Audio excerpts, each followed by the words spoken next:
Hey guys, sup, Ryu here for the TheYugiohCouncil. Special thanks to Mikey for this one.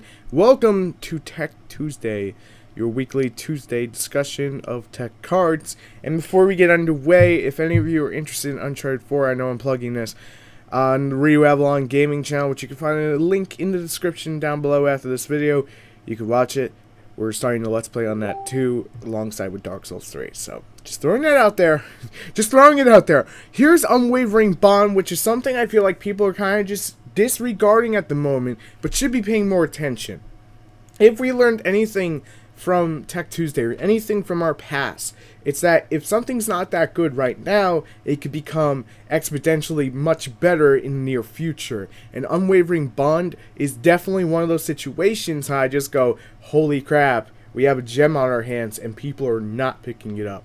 So let me read it to you guys and explain why. When your opponent activates a Pendulum Monster's effect, or an effect of a card in the Pendulum Zone, negate the activation. If you do, you banish that card. This is huge. This is absolutely huge. We know there's more Pendulum decks coming. That's a given. This is like fine wine. It gets better over time. You may hear me say that quite often, even though I don't drink. Because the main thing is, it's kind of true. It's something that gets better over time. It's the phrase that I like to use for it to basically get that point across. Here's the thing about Unwavering Bond that people don't realize. Right now, it's kind of meh. What are you really going to nullify? Oh, there's a Metamorphosis coming. I believe that's what they're called. The vanilla, that is like the fusion version of Ignites. But Ryu, they focus more on their fusions. True, but they do use pendulum scales, and you can banish them straight out, which is great. Magicians were a thing. This would have been better if it came out a little bit sooner. Dragopals, they still top once in a while. You can actually use this to like completely shut down the deck. Here's the thing about Unwavering Bond.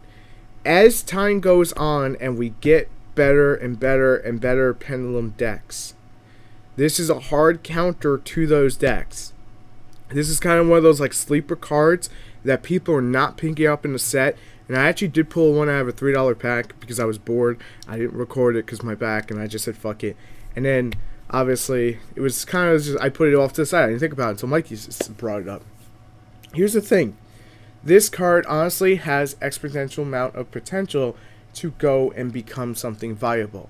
Maybe not today, maybe not tomorrow, but next week when Konami announces an archetype that is super heavy pendulum base and going to take over the meta, hey, who knows? Maybe like we talked about yesterday, the Shambhala or the Spiral archetypes, maybe they're pendulums, and maybe Unwavering Bonds completely shits on them.